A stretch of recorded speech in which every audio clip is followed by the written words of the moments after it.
ఇంకా మా channel subscribe ఉంటే చూస్తున్న వాళ్ళు ఛానల్ సబ్స్క్రైబ్ అవ్వండి. అలాగే మా ఛానల్ నుంచి వచ్చిన ప్రతి వీడియో నోటిఫికేషన్ పొందాలనుకుంటే ఇక్కడ కనిపిస్తున్న బెల్ ఐకాన్ మీద ప్రెస్ చేయండి. ఈ వీడియో నచ్చినట్లయితే లైక్ చేయండి. మీ ఫ్రెండ్స్ అండ్ ఫ్యామిలీ మెంబర్స్కి ఈ వీడియోని షేర్ చేయండి. వైజాగ్ టెక్ బుక్ స్వాగతం. నేను మీ నాభూషణ్ గంట్ల. ఈరోజు ఈ వీడియో చేయడానికి కారణం ఎస్ఎస్సి నుంచి అంటే స్టాఫ్ సెలక్షన్ కమిషన్ నుంచి ఒక నోటిఫికేషన్ వచ్చిందండి. అది జూనియర్ ఇంజనీర్ సంబంధించిన నోటిఫికేషన్. అంటే ఎవరైతే డిప్లొమా చదువు ఉన్నారో వాళ్ళు ఈ పోస్ట్కి ఎలిజిబుల్ అండి. Diploma in civil, mechanical, electrical చదువు ఉన్న వాళ్ళు ఈ పోస్ట్కి ఎలిజిబుల్ అవుతుందండి. ఇది చాలా ఇంపార్టెంట్ నోటిఫికేషన్ అండి. ఎవరైతే సెంట్రల్ గవర్నమెంట్ జాబ్ చేయాలనుకుంటున్నారో వాళ్ళకి ఇది చాలా ఉపయోగపడుతుంది. ఇది నేను ప్రతిదీ కింద డిస్క్రిప్షన్లో లింక్ ఇస్తాను, అంటే ఈ వెబ్సైట్ లింకు, అలాగే మీరు నోటిఫికేషన్ ఏదైతే ఉందో ఆ నోటిఫికేషన్ లింక్ అన్నీ ఇస్తాను. ఇందులో నేను బ్రీఫ్గా ఎక్స్ప్లెయిన్ చేస్తానంటే ఎప్పటి నుంచి ఆన్లైన్ అప్లికేషన్ స్టార్ట్ అవుతుంది, అసలు దీనికి ఎవరు ఎలిజిబిలిటీ, ఎంత ఏజ్ ఉండాలి, అసలు ఈ జాబ్ వస్తే మీరు ఎక్కడ జాబ్ చేయాలి, అమ్మాయిలు అబ్బాయిలు అందరూ దీనికి ఎలిజిబుల్లా కాదా అనేది ప్రతిదీ నేను ఎక్స్ప్లెయిన్ చేస్తాను. వీడియో చివరి వరకు చూడండి. మీకు ఏమైనా డౌట్స్ ఉంటే కింద కామెంట్స్లో అడగండి, రిప్లై ఇస్తాం. అలాగే దీనికి హౌ టు అప్లై వీడియో కూడా నేను చేస్తాను. ఎలా అప్లై చేయాలి ఏంటి అనేది కూడా మనం ఒకసారి తెలుసుకుందాం.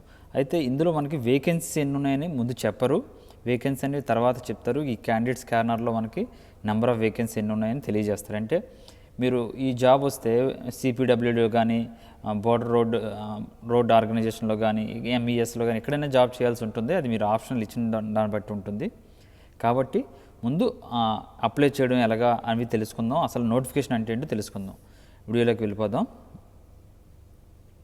సో ఇదేంటి ఆ నోటీస్, ఇది జూనియర్ ఇంజనీర్ అండి. ఇది స్టాఫ్ సెలక్షన్ కమిషన్ సంబంధించి జూనియర్ ఇంజనీర్ నోటిఫికేషను. మనకి ఇది 12/8/22 నుంచి ఆన్లైన్లో స్టార్ట్ అవుతుంది. అలాగే లాస్ట్ డేట్ వచ్చి 2/9/22. గుర్తుంచుకోండి, లాస్ట్ డేట్ వచ్చి 2/9/22. మీరు వెంటనే అప్లై చేయొద్దు, కొన్ని రోజులు వెయిట్ చేయండి. అలాగే లాస్ట్ డేట్ వరకు వెయిట్ చేయకండి, అది గుర్తుంచుకోండి. అలాగే మీరు అప్లై చేసుకున్న తర్వాత మీకు ఏమైతే డాక్యుమెంట్స్, మీరు పాస్వర్డ్లు, అలాగే మీ రిజిస్ట్రేషన్ ఐడి, ఇవన్నీ మీకు మెయిల్ చేసుకోండి. ఎందుకంటే ఫ్యూచర్లో మర్చిపోతూ ఉంటాం.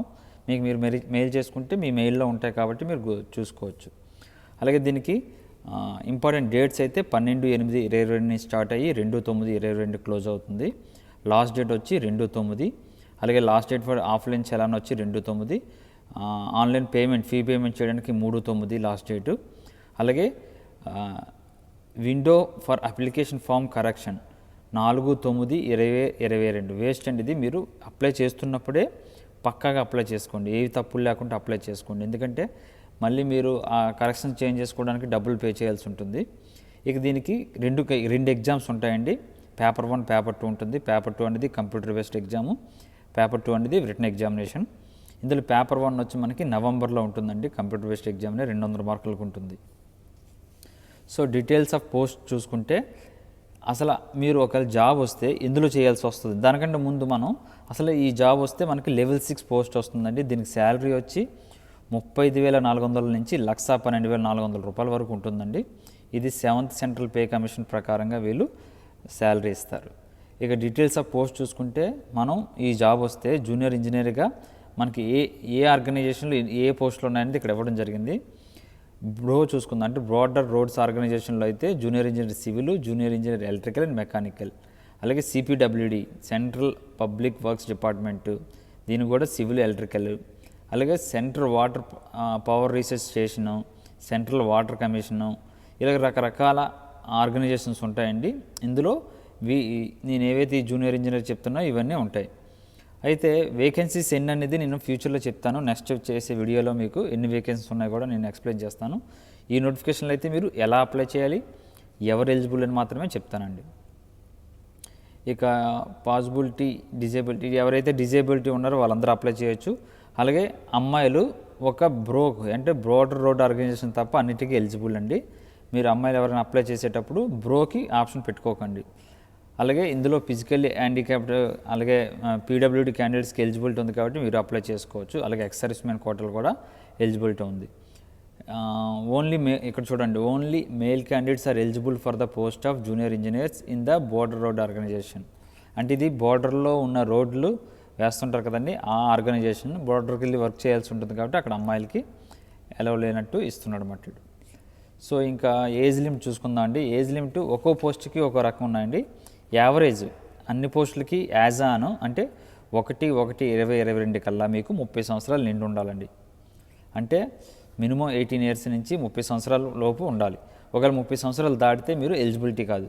అయితే ఏజ్ రిలాక్సేషన్ ఎట్లానే ఉంటుంది. ఏజ్ రిలాక్సేషన్ అంటే మీరు ఓబీసీ కానీ ఎస్సీ ఎస్టీ కానీ ఉండి మీకు 30 సంవత్సరాలు దాటి, ఫర్ సపోజ్ ఒక ఓబీసీ క్యాండిడేట్కి 30 సంవత్సరాలు దాటి 1 సంవత్సరం అయిపోయింది అనుకోండి, 37 సంవత్సరాల వయసు ఉంటే ఆయన ఎలిజిబుల్ ఉంటాడు. ఎందుకంటే ఓబీసీ వాళ్ళకి 3 ఇయర్స్ ఏజ్ రిలాక్సేషన్ ఉంది కాబట్టి. నేను ఏజ్ రిలాక్సేషన్ ఎవరెవరికి ఎంత అనేది నేను మళ్ళీ చెప్తాను. అయితే ఇక్కడ అసలు ఏజ్ ఎంత ఉండాలి అనేది ఇక్కడ ఇవ్వడం జరిగింది. బ్రోక్ అయితే 30 సంవత్సరాలు, సిపిడబ్ల్యూడికి 32 సంవత్సరాలు, మిగతా 32 సంవత్సరాలు. అలాగే సెంట్రల్ వాటర్ కమిషన్ దానికి కూడా 32 సంవత్సరాల వయసు ఉండాలి. మిగతా వాళ్ళన్నింటికి 30 సంవత్సరాలు. అంటే అన్రిజర్వ్డ్ పోస్ట్ అప్లై చేయాలంటే 30 సంవత్సరాల లోపు ఉన్న వాళ్ళు మాత్రం అప్లై చేయడం కుదురుతుంది. ఇక ఏజ్ రిలాక్సేషన్ గురించి చెప్పాను కదండి. ఎస్సీ ఎస్టీ వాళ్ళకి 5 ఇయర్స్, ఓబీసీ వాళ్ళకి 3 సంవత్సరాలు, పీడబ్ల్యూడీ వారికి 10 సంవత్సరాలు. ఫర్ సపోజు ఒక ఓబీసీ క్యాండిడేట్ పీడబ్ల్యూడీ క్యాండిడేట్ అయ్యి ఉంటే అది 13 సంవత్సరాలు ఏజ్ రిలాక్సేషన్ ఇస్తారన్నమాట. ఎక్స్ సర్వీస్ మ్యాన్కి యాజ్ పర్ గవర్నమెంట్ రూల్ ప్రకారంగా అంటారండి. సో ఇవన్నీ మీ డేట్ ఆఫ్ బర్త్ సర్టిఫికేట్ దేని బట్టి చూస్తారంటే మీ మెట్రికులేషన్ సర్టిఫికేట్లు అంటే 10th క్లాస్ సర్టిఫికేట్లు ఏదైతే డేట్ ఆఫ్ బర్త్ ఉందో అదే ఫైనల్. ఇక ఇవన్నీ ఎక్స్ సర్వీస్ మ్యాన్ రూల్స్ అంటే ఏంటి అని క్లియర్గా ఇక్కడ ఇస్తారండి, మనకి ఇదంతా అవసరం లేదు. ఇక important educational qualification. Education qualification ఏముండాలి ఇక్కడ చూడండి. జూనియర్ ఇంజనీర్ అప్లై చేయాలంటే, జూనియర్ ఇంజనీర్ సివిల్లో బోర్డర్ రోడ్ ఆర్గనైజేషన్లో అప్లై చేయాలంటే మీకు degree in civil engineering from a recognised university, అంటే ఎవరైనా బీఈ బీటెక్లో సివిల్ చేసుకున్నా పర్వాలేదు. లేదంటే 3 years diploma in civil engineering from a recognised university, అంటే ఎవరైతే డిప్లొమా చేసి ఉండి వాళ్ళకి 2 years working experience in planning, execution, maintenance of civil engineering వర్క్స్లో 2 ఇయర్స్. అంటే ఎవరైతే బీఈ బీటెక్ చేసిన వాళ్ళు డైరెక్ట్గా అప్లై చేయొచ్చు. డిప్లొమా వాళ్ళు మాత్రం 2 ఇయర్స్ ఎక్స్పీరియన్స్ ఉన్న వాళ్ళు అప్లై చేయాల్సి ఉంటుందన్నమాట. ఇక అలాగే junior engineer electrical and mechanical అన్నిటికీ ఎక్స్పీరియన్స్ అడగలేదండి, కొన్నిటికి ఎక్స్పీరియన్స్ అడిగాడు. వాటిలో కొన్నిటికి ఫర్ ఎగ్జాంపుల్ ఇక్కడ బోర్డర్ రోడ్ ఆర్గనైజేషన్ 2 చూసుకుందామండి. సీరియల్ నెంబర్ 2లో డిగ్రీ ఉండాలి, లేదంటే 3 ఇయర్స్ డిప్లొమా ఉండాలి, 2 ఇయర్స్ ఎక్స్పీరియన్స్ ఉండాలి. అలాగే జూనియర్ ఇంజనీర్ సివిల్లో చూసుకుంటే సిపిడబ్ల్యూడికి ఎటువంటి ఎక్స్పీరియన్స్ అవసరం లేదు. దీనికి ఓన్లీ డిప్లొమా సివిల్ ఇంజనీరింగ్ ఎవరైతే చేసి ఉంటారో వాళ్ళు సరిపోతుంది. అలాగే junior engineer electrical CPWD apply చేయదలుచుకున్న వారు డిప్లొమా ఎలక్ట్రికల్ ఆర్ మెకానికల్ ఉంటే సరిపోతుంది. మీరు గమనించండి, అన్నిటికీ ఎక్స్పీరియన్స్ అవసరం లేదు, కొన్నిటికి మాత్రమే ఎక్స్పీరియన్స్ కావాలి. అంటే డిప్లొమా వాళ్ళకి మాత్రమే చెప్తున్నాను నేను.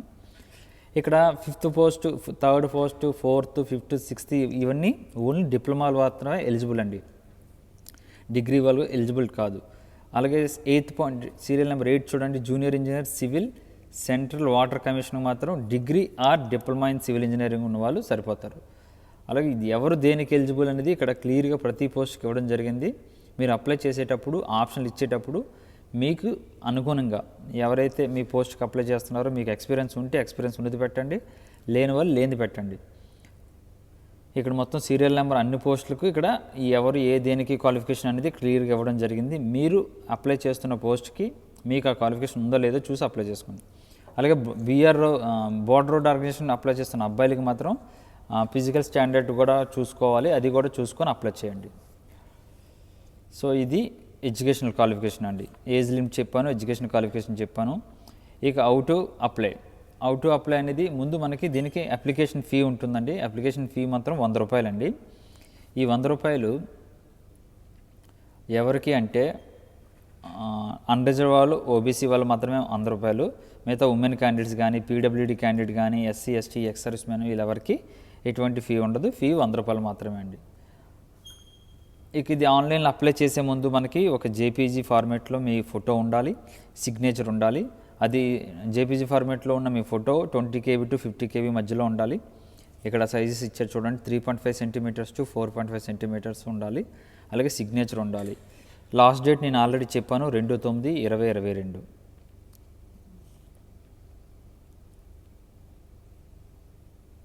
ఇదండి. అలాగే మీరు window for application form correction గురించి నేను చెప్తున్నాను. మీరు లాస్ట్ డేట్ వరకు వెయిట్ చేసి లాస్ట్ మినిట్లో మీరు తప్పులు రాసి కరెక్షన్కి వెళ్తే మళ్ళీ మీరు ఎక్స్ట్రాగా కరెక్షన్ ఫీ పే చేయాల్సి ఉంటుంది. కాబట్టి కరెక్షన్స్ ఏమీ లేకుండా ముందు అప్లై చేస్తున్నప్పుడే నీట్గా అప్లై చేయండి. ఇక సెంటర్స్ ఫర్ ఎగ్జామినేషన్స్ నేను అందరిది చెప్పను. ఇక్కడ మన సదరన్ రీజియన్ కర్ణాటక రీజియన్ చూసుకుంటే, కర్ణాటక కేరళ రీజియన్ చూసుకుంటే ఇవే చెప్తాను.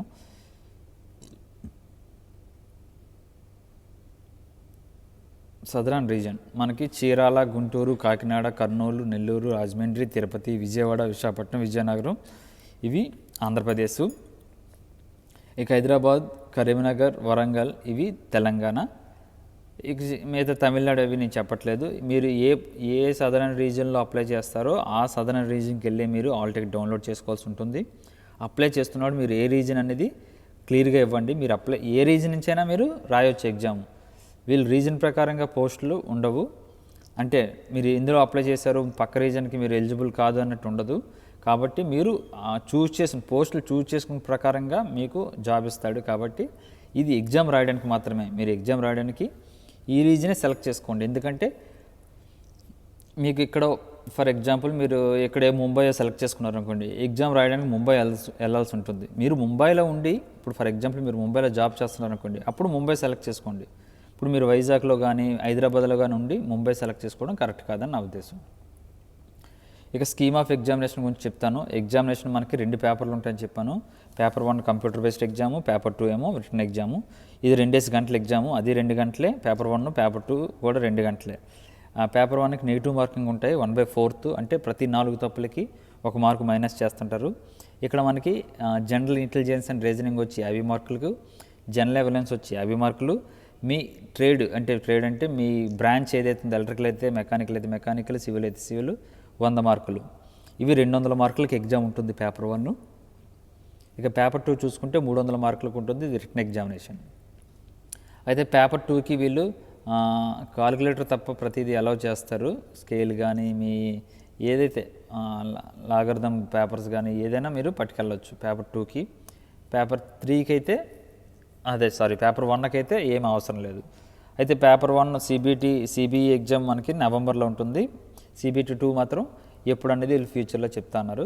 ఇక్కడ ఇండికేటివ్ సిలబస్ ఇచ్చారు. సిలబస్ గురించి నేనేమి డిస్కస్ చేయను, ఎందుకంటే ఇక్కడ అన్ని బ్రాంచ్ వాళ్ళు ఉంటారు. మీ బ్రాంచ్కి సంబంధించిన వాళ్ళు మీ బ్రాంచ్కి ఏదైతే ఉందో ఆ సిలబస్ మీరు చెక్ చేసుకోండి. సివిల్ వాళ్ళు సివిల్, ఎలక్ట్రికల్ వాళ్ళు ఎలక్ట్రికల్, మెకానికల్ వీళ్ళు ఇవ్వడం సింపుల్గా ఇస్తారు. కానీ మొత్తం మీరు ఇంజనీరింగ్ లెవెల్లో ఒక డిప్లొమా కంప్లీట్ అయిన తర్వాత మీరు గేట్కి ఈ సర్టిఫికేట్లకి ఎలా ప్రిపేర్ అవుతారో ఆ లెవెల్లో ప్రిపేర్ అవ్వాలండి.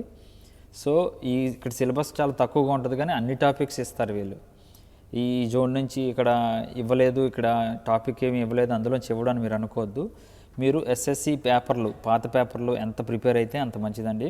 ఎగ్జామ్ టఫ్గా ఉంటుంది, కాంపిటీషన్ హెవీగా ఉంటుంది, కానీ ఇందులో ఒకసారి జాబ్ కొడితే మీ లైఫ్ సెట్ అయినట్టే అండి. సో ఇది స్కీమ్ ఆఫ్ ఎగ్జామినేషన్ అండి. ఇక్కడ సిలబస్ మొత్తం ఇచ్చారు. ఇది 70 పేజీల నోటిఫికేషన్ అండి. మీరు ఎలా అప్లై చేయాలి ఏంటి అనేది కూడా ఇక్కడ క్లియర్గా ఇమేజ్ రూపంలో ఇస్తారు. మీరు ఫస్ట్ వన్ టైం రిజిస్ట్రేషన్ చేయాలి. తర్వాత లాగిన్ అయ్యి అప్లికేషన్ సబ్మిట్ చేయాల్సి ఉంటుంది. ఆ లాగిన్తో మీరు ఎటువంటి జాబ్ అయినా అప్లై చేసుకోవచ్చు. ఎస్ఎస్సిలో పడే ప్రతి జాబ్కి మీరు అప్లై చేసుకోవడానికి ఎలిజిబిలిటీ ఉంటుంది. కాబట్టి వన్ టైం రిజిస్టర్ అవుతున్నప్పుడు చాలా జాగ్రత్తగా రిజిస్టర్ అవ్వండి. ఆ ఐడితోనే, ఆ పాస్వర్డ్తోనే మీరు ఫ్యూచర్లో ఎస్ఎస్సిలో ఏ జాబ్ పడినా మీరు అప్లై చేసుకోవచ్చు. సో ఇదండి నోటిఫికేషన్. మీకు ఫుల్ డీటెయిల్స్ అంటే నేను ఇంకా మీకు ఎప్పుడు పోస్టులు ఎన్ని పడ్డాయి ఏంటి అనేది, ఏ పోస్ట్కి బ్రోలో ఎన్ని ఉన్నాయి, ఎంఈఎస్లో ఎన్ని పోస్టులు ఉన్నాయి, ఎన్టీఆర్ఓలో ఎన్ని పోస్టులు ఉన్నాయి అనేది నేను త్వరలో తెలియజేస్తాను. అలాగే ఎలక్ట్రికల్ వారు ఎవరైనా ఉంటే మన వైజాగ్ టెక్ హబ్ తయారు చేసిన ఒక బుక్ ఉందండి. ఆ బుక్లో మీరు ఎలక్ట్రికల్ సంబంధించి ఉంటుంది. ఆ బుక్ పర్చేజ్ చేయాలనుకుంటే అమెజాన్లో దొరుకుతుంది. నేను కింద డిస్క్రిప్షన్లో లింక్ ఇస్తాను. అలాగే ఈ వెబ్సైట్ లింకులు, ఈ నోటిఫికేషన్ అన్ని డిస్క్రిప్షన్లో ఇస్తాను. అది చూసి అర్థం చేసుకొని అప్లై చేస్తారనుకుంటున్నాను. అలాగే ఫ్యూచర్లో నేను హౌ టు అప్లై వీడియో చేస్తాను.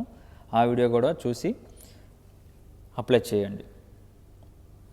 ఓకే అండి, ఈ వీడియో నచ్చినట్టయితే లైక్ చేయండి, షేర్ చేయండి. Thank you for watching. Nagabhushan Gantla signing off.